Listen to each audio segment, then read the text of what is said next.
Hello, नमस्कार, good morning, सुप्रभात दोस्तों। विद्या शक्ति एजुकेशन के ऑनलाइन प्लेटफॉर्म पर आप सभी दोस्तों का एक बार फिर से हार्दिक स्वागत और अभिनंदन है। दोस्तों, हमारा जो पॉइंट चल रहा है परमाणु एवं अणु, तो उसमें अपन आज पढ़ेंगे नील्स बोर का जो परमाणु मॉडल है वो क्या था। ठीक है, तो नील्स बोर ने अपने परमाणु मॉडल में कैसे परमाणु की संरचना के बारे में बताया था। उससे पहले हमने दो परमाणु मॉडल पढ़े थे। एक परमाणु मॉडल हमने पढ़ा था थॉमसन का परमाणु मॉडल, थॉमसन का परमाणु मॉडल। ठीक है, तो थॉमसन के परमाणु मॉडल में थॉमसन ने क्या बताया कि जो परमाणु होता है उसका अधिकांश भाग धनावेशित होता है। ठीक जैसे एक तरबूज का खाने योग्य भाग होता है वैसे, और उसमें तरबूज में जैसे बीच में धसे हुए रहते हैं, वैसे ही उसमें जो इलेक्ट्रॉन है ऋणावेशित भाग वो धसे हुए रहते हैं। ठीक है, या इसको अपन क्रिसमस केक मॉडल भी बोलते हैं। ठीक है, इनकी कमियों को सुधारा था अपने रदरफोर्ड ने। रदरफोर्ड का जो परमाणु मॉडल है, जिसको अपन नाभिकीय परमाणु मॉडल कहते हैं। ठीक है, इन थॉमसन के परमाणु मॉडल की कमियों को किसने सुधारा था? रदरफोर्ड ने। किसने सुधारा था? रदरफोर्ड ने, है ना। थॉमसन के बाद में रदरफोर्ड आए थे। कौन आए थे? रदरफोर्ड। तो रदरफोर्ड ने थॉमसन के परमाणु मॉडल की कमियों को सुधारा और अपना परमाणु मॉडल दिया, जिसको अपन कहते हैं रदरफोर्ड का परमाणु मॉडल। ठीक है, रदरफोर्ड का परमाणु मॉडल। ठीक है, अब थॉमसन के परमाणु मॉडल को अपन दो उपनामों से जानते हैं। एक उपनाम तो है इसका अपने तरबूज मॉडल। कौन सा मॉडल? तरबूज मॉडल। और दूसरा जो इसका उपनाम है, तरबूज मॉडल है ये, तरबूज मॉडल। ध्यान रखना दोस्तों, कई बार जल्दबाजी में मात्रात्मक रूप से त्रुटि हो सकती है, तो उसके लिए मैं माफ़ी चाहता हूँ। जानबूझ के तो कोशिश नहीं करता हूँ, पर कई बार फ्लो में पढ़ाने के फ्लो के अंदर कई बार मात्रात्मक त्रुटि हो जाती है। ठीक है, ध्यान जाता नहीं है कई बार। दूसरा जो है वो है इसका उपनाम क्रिसमस केक मॉडल। क्या नाम है? Christmas cake model. अब इस परमाणु सिद्धांत की कमियों को सुधारने वाले थे रदरफोर्ड। रदरफोर्ड का परमाणु मॉडल दिया गया था। ठीक है, रदरफोर्ड के परमाणु मॉडल में रदरफोर्ड ने क्या कहा? रदरफोर्ड ने कहा कि संपूर्ण जो परमाणु का जो धनावेश होता है और द्रव्यमान होता है, वो एक छोटे से भाग में समेकित होता है, जो कि परमाणु के मध्य में होता है, जिसको अपन नाभिक कहते हैं। और नाभिक के खोजकर्ता इसी प्रयोग के दौरान रदरफोर्ड ने की थी, तो रदरफोर्ड को कहा जाता है। ठीक है, और जबकि उन्होंने कहा कि इलेक्ट्रॉन है वो नाभिक के चारों ओर कक्षाओं में चक्कर लगाते हैं। ठीक है, ये बात बताई थी उन्होंने रदरफोर्ड ने। तो इस परमाणु मॉडल का उपनाम क्या था? नाभिकीय मॉडल। क्या नाम था इसका? उपनाम था नाभिकीय मॉडल। नाभिकीय मॉडल। ठीक है, नाभिकीय मॉडल। अब इस नाभिकीय मॉडल पर एक सवाल खड़ा किया था नील्स बोर ने, है ना। एक क्वेश्चन पूछा था रदरफोर्ड से, या इस परमाणु मॉडल पर एक क्वेश्चन उठाया था नील्स बोर ने। किन्होंने? नील्स बोर ने। नील्स बोर ने कहा कि जब कोई भी इलेक्ट्रॉन है वो कोई आवेशित कण है ना, इलेक्ट्रॉन ऋणावेशित कण होता है। ठीक है, तो कोई भी आवेशित कण जो है वो जब वर्ताकार कक्षाओं में चक्कर लगाएंगे तो उनकी जो ऊर्जा है उस ऊर्जा का लगातार विकिरण होगा। विकिरण का मतलब है कि वो वर्ताकार पथ में जब गति करेगा तो उसकी गति होगी त्वरित, और त्वरित गति हुए आवेशित जो कण है उनकी लगातार ऊर्जा में क्या होगी? कमी होगी। ठीक है, उस कमी के कारण अंततः जो इसका पथ है वो वर्तीय नहीं होगा। वर्तीय न होकर अंततः वो धीरे धीरे जैसे मान लिया कि ये नाभिक है। ठीक है, ये नाभिक है। अब यहाँ पे कोई इलेक्ट्रॉन चक्कर लगाता है। ठीक है, तो ये इसके चारों ओर चक्कर लगाया तो धीरे धीरे इसकी ऊर्जा में क्या होती जाएगी, कमी होती जाएगी। धीरे धीरे इसकी ऊर्जा में कमी होगी तो ये धीरे धीरे नाभिक की ओर आकर्षित होगा, क्योंकि प्रोटॉन है, क्योंकि रदरफोर्ड ने कहा कि संपूर्ण जो धनावेशित भाग है वो नाभिक के अंदर होता है। रदरफोर्ड के परमाणु मॉडल की बात करें अपन तो रदरफोर्ड के परमाणु मॉडल के अनुसार ये नाभिक हो गया, ठीक है।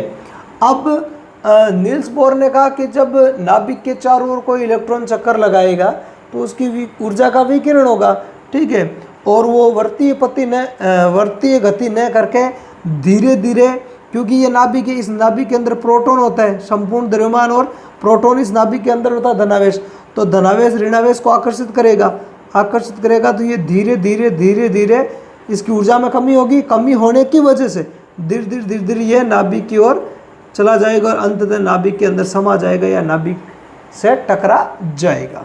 तो ये बात बताई थी नील्स बोर ने, ये प्रश्न उठाया था। तो फिर इसका मतलब ये होना चाहिए कि परमाणु का स्थायित्व नहीं होना चाहिए, ठीक है, नील्स बोर ने कहा, लेकिन कहा कि परमाणु का तो स्थायित्व होता है, ठीक है। इस प्रश्न का जवाब है वो रदरफोर्ड के पास में नहीं था, ठीक है। तो इस मॉडल पर आगे उन्होंने रिसर्च किया और इसमें थोड़ा सा चेंजिंग किया और एक नया मॉडल प्रस्तुत किया जिसको अपन कहते हैं नील्स बोर का परमाणु मॉडल, ठीक है। किसका परमाणु मॉडल? नील्स बोर का परमाणु मॉडल। तो अब नील्स बोर ने कौन सा परमाणु मॉडल दिया था और कैसा दिया था, तो इसके बारे में, इस कमी को कैसे सुधारा है, तो इसके बारे में अपन देख लेते हैं, ठीक है। तो अब हम चलते हैं नील्स बोर के परमाणु मॉडल की ओर। तो यदि आपने इन दोनों परमाणु मॉडलों को नहीं समझा है तो आप प्लेलिस्ट में जाकर वहाँ से इन दोनों ही वीडियोस को देख लेवे।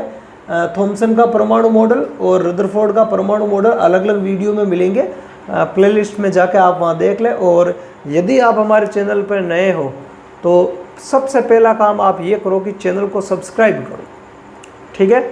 लाइक एंड सब्सक्राइब करने के बाद जो ऑल वाला आइकन है उस पर आपको अपना अंगूठा प्रेस करना है, ताकि जैसे ही मैं कोई वीडियो अपलोड करूं आपके लिए तो हाथों हाथ आपको उसका नोटिफिकेशन मिल जाए, ठीक है। तो ये काम करो आप अभी जस्ट। और अब आगे देखते हैं किसके बारे में, नील्स बोर के परमाणु मॉडल के बारे में। तो आइए देखते हैं नील्स बोर का परमाणु मॉडल। तो दोस्तों नील्स बोर ने रदरफोर्ड के परमाणु मॉडल की कमियों को दूर किया, ठीक है। रदरफोर्ड के परमाणु मॉडल की जो कमियां थी उनको दूर किया, ठीक है। रदरफोर्ड के परमाणु मॉडल की जो कमी थी उसको क्या किया, दूर, और दूर करते हुए एक नया मॉडल प्रस्तुत किया था। दूर करते हुए एक नया परमाणु मॉडल है वो प्रस्तुत किया था, और इस परमाणु मॉडल को ही अपन क्या बोलते हैं, नील्स बोर का परमाणु मॉडल। क्या कहते हैं इसको, इसी को कहते हैं अपन नील्स बोर। ध्यान रखना, कई किताबों में बोर लिखा हुआ है, कई किताबों में बोहर भी लिखा हुआ है, ठीक है। तो नील्स बोर या बोहर का परमाणु मॉडल अपन कहते हैं। तो इस परमाणु मॉडल में नील्स बोर ने क्या बताया था, नील्स बोर ने ये बताया कि यदि कोई भी इलेक्ट्रॉन है वो नाभिक के चारों ओर चक्कर लगाता है तो वो ऐसी कक्षाओं में चक्कर लगाता है जिन कक्षाओं का जो कोणीय संवेग है, ठीक है। कौन सा संवेग, चक्कर लगाते हुए, क्योंकि वर्तीय पथ में चक्कर लगा रहा है इलेक्ट्रॉन, ठीक है, तो वहाँ पे कोणीय संवेग की बात होगी, साधारण संवेग की बात नहीं होगी। साधारण संवेग अलग होता है, कोणीय संवेग अलग होता है, ठीक है। तो कोणीय संवेग जो है वो कोणीय संवेग NH/2 पाई का पूर्ण गुणज होना चाहिए। NH/2 पाई का पूर्ण गुणज होना चाहिए। कैसा होना चाहिए, पूर्ण गुणज। कोणीय संवेग जो है वो NH/2 का क्या होना चाहिए, पूर्ण गुणज होना चाहिए। और इन जो निश्चित वर्ताकार जो कक्षाएं हैं, कक्षा या कोश भी कहते हैं इनको, तो इन कक्षाओं या कोशों की जो ऊर्जा होती है वो निश्चित होती है, ठीक है। इन कोशों की जो ऊर्जा होती है वो निश्चित होती है, ऊर्जा में न तो कमी होती है और न ही ऊर्जा में वृद्धि होती है। मतलब मान लिया कि जैसे ये नाभिक है, ठीक है, इधर समझा देता हूँ मैं, तो ये नाभिक है, ठीक है।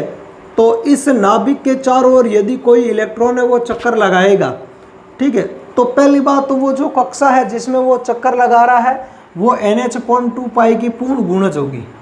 और ऐसी जो कक्षाएं होती हैं इनको अपन विभक्त कक्षाएं कहते हैं। क्या कहते हैं, विभक्त कक्षाएं या विविक्त कक्षाएं।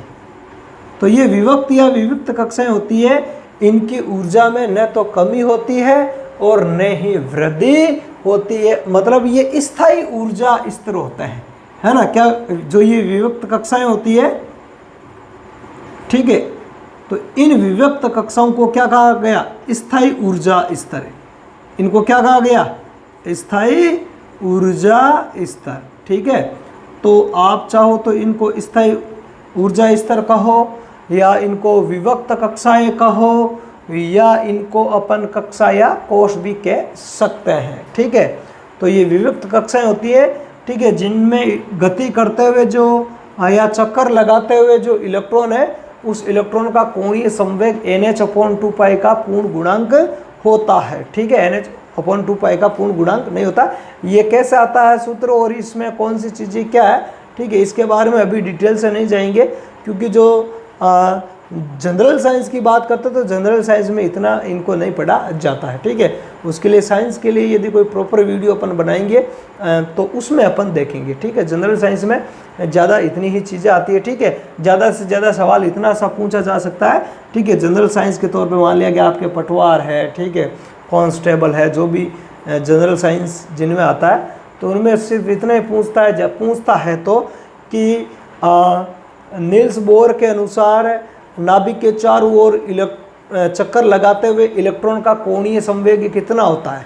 तो उसमें 4 ऑप्शन मिल सकते हैं, H/2 है, या NH/2 है, या NH/π है, या NH/2 है। तो कोई सा भी 4 ऑप्शन मिल जाएगा, उसमें से आपको ये करना चाहिए। और एक ये वर्ड याद रखना, पूर्ण गुणज, ठीक है, पूर्ण गुणज होता है, ठीक है। तो जनरल साइंस में इसके बारे में ज़्यादा नहीं पढ़ते हैं। अब ये वापस अपन उस बात पर आते हैं। अब नील्स बोर ने कहा कि यदि कोई इलेक्ट्रॉन है वो नाभिक के चारों ओर चक्कर लगाएगा तो किन कक्षाओं में चक्कर लगाएगा, वो स्थायी ऊर्जा स्तरों में, जिनको विविक्त कक्षाएं कहते हैं। और इन ऊर्जा स्तरों की जो ऊर्जा है वो न कभी घटती है न कभी बढ़ती है, इसलिए इनको कहते हैं स्थायी ऊर्जा स्तर, ठीक है। तो जो इलेक्ट्रॉन है वो लगातार इसी कक्षा में चक्कर लगाता जाएगा जब तक कि आप उसको बाहर से कोई एनर्जी प्रोवाइड नहीं करोगे। यदि अपन बाहर से एनर्जी इसको प्रोवाइड कर देंगे तो ये इलेक्ट्रॉन है वो अपनी कक्षा को छोड़ भी सकता है, ठीक है। अपने से नीचे वाली कक्षा में भी जा सकता है या ऊपर वाली कक्षा में भी जा सकता है। हालांकि इतनी चीज़ें अपन नहीं पढ़ेंगे जनरल साइंस में, वो साइंस के हाई लेवल की बातें हो जाती है, ठीक है। हाँ, तो वो प्रॉपर जो नीट है, जेट है ना, उनके लिए पढ़ेंगे अपन, है ना। जैसे में नीट का है या जेट का है, हालांकि ये चीज़ें भी आती है, लेकिन ऐसे कंपटीशन एग्ज़ाम जो प्रॉपर साइंस के होता है तो उनमें ये चीज़ें डिटेल से आते हैं, तो वो वहाँ पे पढ़ेंगे। अभी जनरल साइंस अपन पढ़ रहे हैं, ठीक है। तो इस कोश की जो ऊर्जा है उसमें कोई कमी ना तो कोई कमी होगी और ना कोई इसमें वृद्धि होगी, इसलिए जो इलेक्ट्रॉन है वो लगातार नाभिक के चारों ओर चक्कर लगाता रहता है। इस प्रकार नील्स बोर ने रदरफोर्ड की उस कमी को समझाने का प्रयास किया था, ठीक है। और ये बिल्कुल सत्य भी है, आज भी ये सत्य ही है, ठीक है। इसको कभी असत्य नहीं प्रैक्टिकलों के द्वारा पाया गया है, ठीक है। तो ये है इस प्रकार से। तो ये नील्स बोर का परमाणु मॉडल था। अब नील्स बोर के परमाणु मॉडल के अनुसार है, अपन इसका पूरा परमाणु मॉडल का डायग्राम देखते हैं कि इसमें कौन कौन सी कितनी कक्षाएं हैं वगैरह, ठीक है।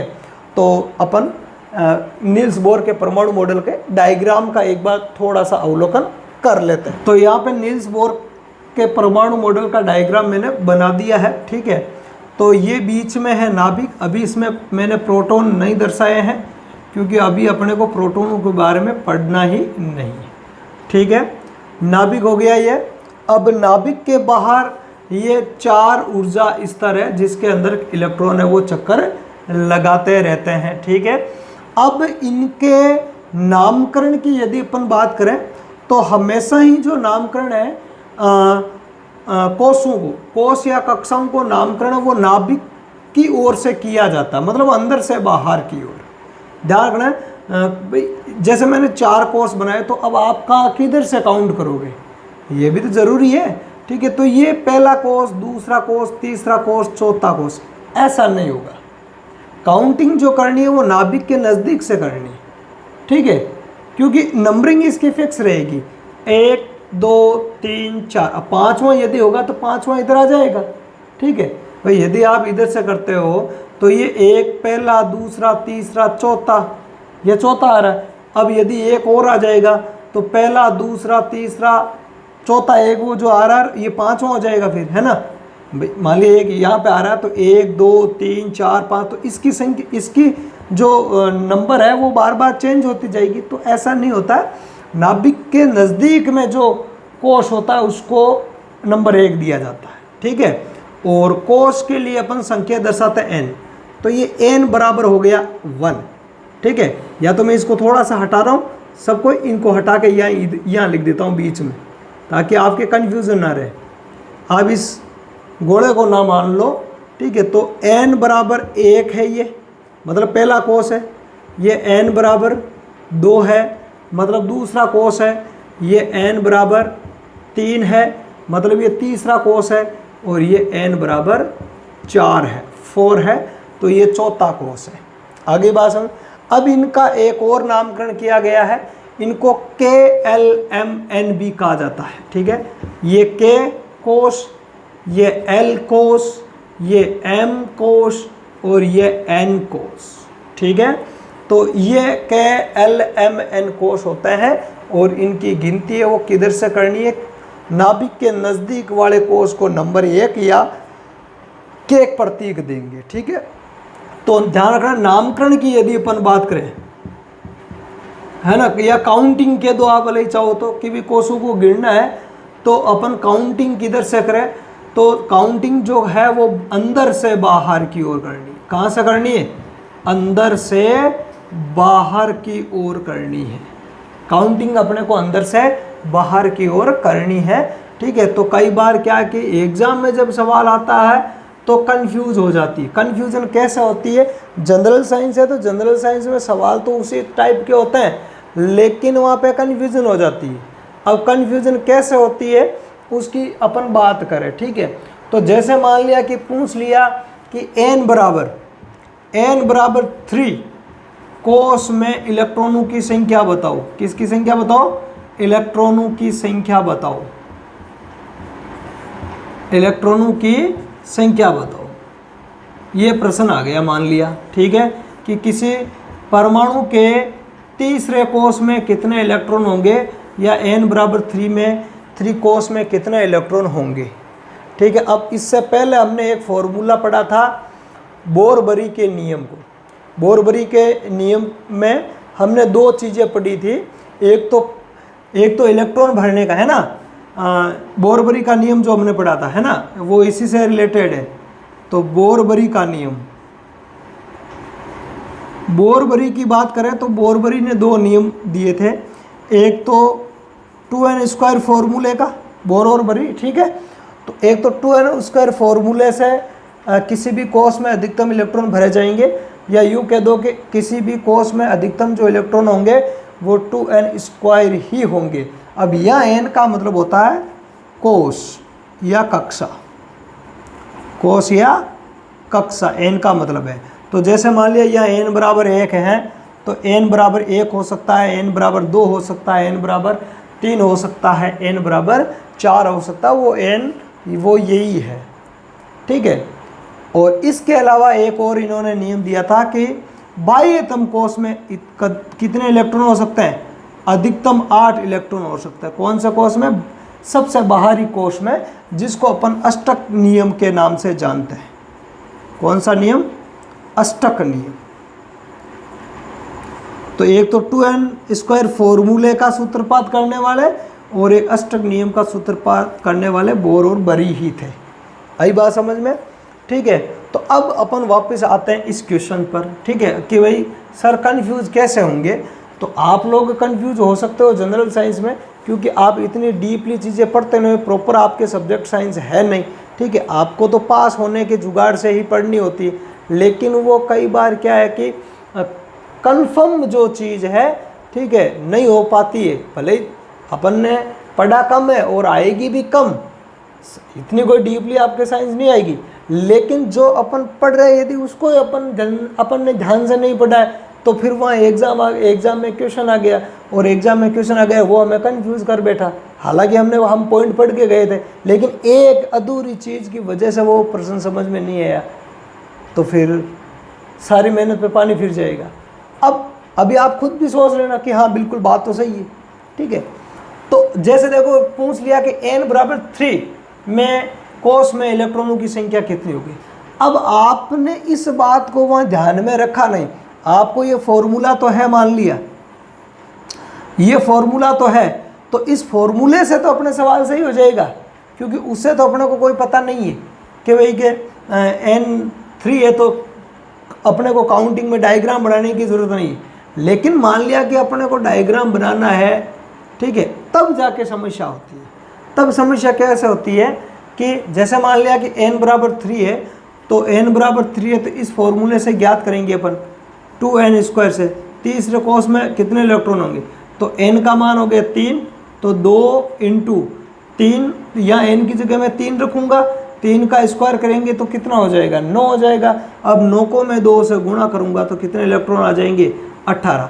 अब ये 18 इलेक्ट्रॉन यदि मान लो कि इधर से भर रहे हैं, इधर से भर रहे हैं, तो तीसरा कोष कौन सा होगा, ये होगा, तो इसमें 18 इलेक्ट्रॉन आ जाएंगे, करेक्ट है, ठीक है। लेकिन यदि आपको गिनती पता नहीं है कि भाई नामकरण है वो किधर से करना है, और आपने इधर से कर दिया 1, 2 और 3, तो आप इसके अंदर भर दोगे 18 इलेक्ट्रॉन, तो वहाँ जाके ये है गड़बड़ हो जाएगा, गलत हो जाएगा। तो इसलिए अपन को क्या करना है, इस चीज़ को ध्यान में रखना है कि काउंटिंग है वो इधर से करनी है। आगे बात समझ में, ठीक है। तो n बराबर 1, n बराबर 2, n बराबर 3, n बराबर 4, ठीक है। तो इन कोषों में इलेक्ट्रॉनों का भरने का जो अधिकतम जो फॉर्मूला है वो 2n² का होगा। कौन से का होगा, 2n² का। तो एक बार अपन देख लेते हैं कि n बराबर 1 या k में कितने इलेक्ट्रॉन आएंगे, n बराबर 2 है, n बराबर 3, n बराबर 4, तो इनमें कितने कितने इलेक्ट्रॉन आएंगे, ठीक है। तो एक बार मैं इसको बता देता हूँ, हालांकि ये 2n² है, उस फॉर्मूले से होगा, ठीक है। तो 2n² फॉर्मूले से क्या हो जाएगा, यदि प्रथम कोष की बात करें, प्रथम कोष मतलब n बराबर 1 में कितने इलेक्ट्रॉन होंगे, तो n बराबर 1 में इलेक्ट्रॉन ज्ञात करने के लिए अपने पास में वही फॉर्मूला है 2n², तो 2 × n का मान है 1 का स्क्वायर, तो ये हो जाएगा अपने 2 और 1 का स्क्वायर होता है 1, तो 2 इलेक्ट्रॉन। तो प्रथम जो कोष होता है उसमें 2 ही इलेक्ट्रॉन आएंगे। कितने इलेक्ट्रॉन आएंगे, 2 इलेक्ट्रॉन। चाहो तो आप ई लिख दो, और ई नहीं लिखो तो अपन गोला भी बना सकते हैं इलेक्ट्रॉन के लिए, यहाँ पर कोई दिक्कत नहीं। चाहो तो ई लिख दो, नहीं तो अपन क्या बना सकते हैं, यहाँ इलेक्ट्रॉन के लिए गोला भी बना सकते हैं। तो चलो मैं गोला बना देता हूँ, और क्या, तो ये इलेक्ट्रॉन के लिए हो गया गोला। तो पहले कोष में 2 ही इलेक्ट्रॉन आ सकते हैं, इससे ज़्यादा नहीं आ सकते। फिर ऐसा नहीं आप कहोगे कि ये अष्टक नियम के अनुसार मान लिया कि किसी कोष में केवल और केवल एक ही है, जैसे आप कह दोगे हाइड्रोजन है, ठीक है, या हीलियम, लिथियम। तो आगे चले, जैसे मान लिया कि कार्बन है, तो कार्बन में टोटल इलेक्ट्रॉन होते हैं 6, तो 6 इसमें आ जाएंगे क्या, क्योंकि उसमें एक ही कोष होगा तो फिर अष्टक नियम के अनुसार बाह्यतम कोष में 8 इलेक्ट्रॉन आ सकता है, तो गलत है, ऐसा नहीं होगा। पहले कोष में मैक्सिमम कितने इलेक्ट्रॉन? 2, तो पहले कोष में 2 से ज़्यादा नहीं आ सकते हैं, ठीक है। पहले कोष में तो 2 ही इलेक्ट्रॉन आएंगे, ठीक है। भले ही ये अंतिम कोष है किसी भी तत्व में तो भी 2 ही भरे जाएंगे, ठीक है, 8 नहीं भरे जाएंगे, ठीक है। अब दूसरे की बात करें, n बराबर द्वितीय कोष में बात करें अपन, द्वितीय कोष में, द्वितीय कोष में इलेक्ट्रॉन कितने होंगे? मतलब n बराबर 2, ठीक है, n बराबर 2 कह दो। तो n बराबर 2 के अंदर फॉर्मूला यही है अपने पास में, 2n², ठीक है। लगाओ 2, n का मान अब की बार 2 है, इसका स्क्वायर, 2 का स्क्वायर 4 होता है, 2 तो है ही है, 2 तो फॉर्मूले के हैं, और इस 2 का स्क्वायर हो गया 4, मल्टीप्लाई कर देते हैं तो हो जाएंगे 8। तो दूसरे कोष में अधिकतम इलेक्ट्रॉन कितने हो सकते हैं? 8 इलेक्ट्रॉन हो सकते हैं, ठीक है। तो यहाँ अधिकतम इलेक्ट्रॉन जैसे मैं बना देता हूँ, यहाँ 8 इलेक्ट्रॉन, कितने इलेक्ट्रॉन? 8 इलेक्ट्रॉन, अधिकतम 8 इलेक्ट्रॉन। तो ये मान लो मैंने 8 इलेक्ट्रॉन बना दिए, ठीक है। सारी चीज़ें एक ही डायग्राम में हो रही है तो कंफ्यूज नहीं होना, क्योंकि इधर ये भी लिखा हुआ है, ये और लिख दिया। अब बात करें तृतीय कोष में कितने इलेक्ट्रॉन होंगे, ठीक है। तृतीय कोष में तो n बराबर 3, तो वो ही लगाओ, साइज समझ भी होंगे, 2n² से सीधा ही लिख दूँ, 2n², चलो लिख देता हूँ मैं। तो 2 या 3 का स्क्वायर, 2 × 3 का स्क्वायर होता है 9, तो हो गए 18। तो तीसरे कोष में कितने इलेक्ट्रॉन आएंगे? 18 इलेक्ट्रॉन आएंगे। ऐसे ही अपने को भरना है, ठीक है, ऐसे ही अपने को भरना है। और अब बात करें जैसे चतुर्थ कोष में, चतुर्थ कोष की बात करें तो चतुर्थ कोष में इलेक्ट्रॉन कितने हो जाएंगे? लगाओ फॉर्मूला, 2n² से 4 × 3, सॉरी 4 का स्क्वायर, ठीक है। तो 2 × 4 का स्क्वायर कितना हो गया? 4 का स्क्वायर हो गया 16, 16 को 2 से मल्टीप्लाई करेंगे तो हो जाएगा 32। कितना हो जाएगा? 32। तो 32 इलेक्ट्रॉन फोर्थ जो है उसके अंदर भरेंगे अपन ऑर्बिट में, फोर्थ ऑर्बिट में, है ना, कोष में, अंग्रेजी में ऑर्बिट बोलेंगे, तो ऑर्बिट में भरेंगे। तो ये इलेक्ट्रॉन भरने का रहेगा तरीका। आगे बात समझ में? तो ये है नील्स बोर का परमाणु मॉडल। तो मेरा मानना यह है कि आपको समझ में आ गया होगा। यदि समझ में नहीं आया है तो एक बार आप वापस पढ़ना, वापस वीडियो को प्ले करना, और भी इनमें से मेरे जितने भी वीडियो आप देखते हो उन वीडियोज़ में से कोई सी भी आपको चीज़ समझ में नहीं आती है तो आप कमेंट में लिख दिया करो कि सर ये चीज़ हमें समझ में नहीं आई है। तो मैं क्या करूँगा कि भले ही उस पॉइंट को पूरे को अपन नहीं समझेंगे, लेकिन जैसे ही वो इन्फॉर्मेशन मेरे को मिलेगी कि भाई ये चीज़ समझ में नहीं आई है, तो दूसरा कोई सा भी पॉइंट अपन लेंगे उसमें मैं बीच में पहले स्टार्ट करके वही मैं चीज़ पहले बता दूंगा और उस वीडियो को फिर अपन आगे पढ़ लेंगे। ठीक है, तो यदि कोई चीज़ आपको समझ में नहीं आ रही है तो आप उसको कमेंट बॉक्स में लिख सकते हो। ठीक है, और इसके अलावा मान लिया कि आप तैयारी कर रहे हो और आपने ये चीज़ें पहले से पढ़ ली है या आपकी इनकी प्रिपरेशन है वो अच्छी है और आपको कोई और चीज़ चाहिए समझने के लिए पहले, भाई आप हो सकता है आपका एग्ज़ाम है वो जल्दी है, ठीक है, या आपको वो चीज़ आ रही है, तो जो भी चीज़ आपको पहले पढ़नी है उसको भी आप कमेंट में लिख सकते हो कि सर पहले हमें वो चीज़ बताओ, तो हम पहले उसका वीडियो ले लेंगे। ठीक है, तो ये आप पे डिपेंड करेगा। ठीक है, अब चैनल को यदि आपने सब्सक्राइब अभी तक नहीं किया है तो चैनल को सब्सक्राइब करके लाइक करो और ऑल वाले आइकन को ज़रूर दबाओ, ताकि जैसे ही मैं कोई वीडियो अपलोड करूँ उसका नोटिफिकेशन आपको मिल जाए। ठीक है, इसके साथ ही साथ वीडियो को शेयर करना ना भूलें, अपने दोस्तों में शेयर करो, ठीक है, ताकि उनका भी कुछ फ़ायदा हो जाए। हाँ तो दोस्तों, नील्स बोर का जो परमाणु मॉडल हमने पढ़ा था उसकी सारी जानकारी मैंने एक बार लिख दी है, तो आप पहले इसका स्क्रीनशॉट ले लो और जल्दी से अपन इसको एक बार वापस रिवाइज कर लेते हैं। ठीक है,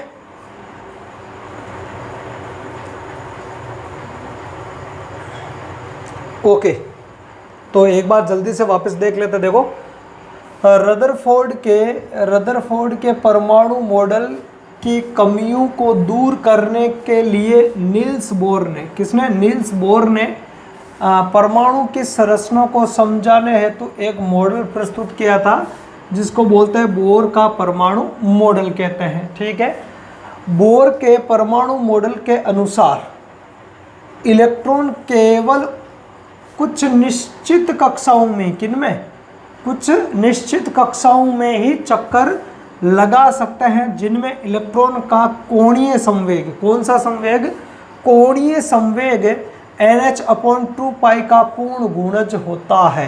क्योंकि जब कोई भी इलेक्ट्रॉन एक वर्तीय या एक सर्किल में चक्कर लगाएगा तो वहाँ पे जो संवेग आएगा वो कोणीय संवेग होता है। ठीक है, तो कोणीय संवेग NH/2π ध्यान रखना का पूर्ण गुणज होता है, जिन्हें इलेक्ट्रॉन की विभक्त कक्षाएं कहते हैं। कौन सी कक्षाएं कहते हैं? विभक्त कक्षाएं। जिन कक्षाओं में इलेक्ट्रॉन चक्कर लगाता है उन कक्षाओं का कोणीय संवेग कितना होता है? NH/2π का पूर्ण गुणज होता है, और उन कक्षाओं को क्या बोलते हैं अपन?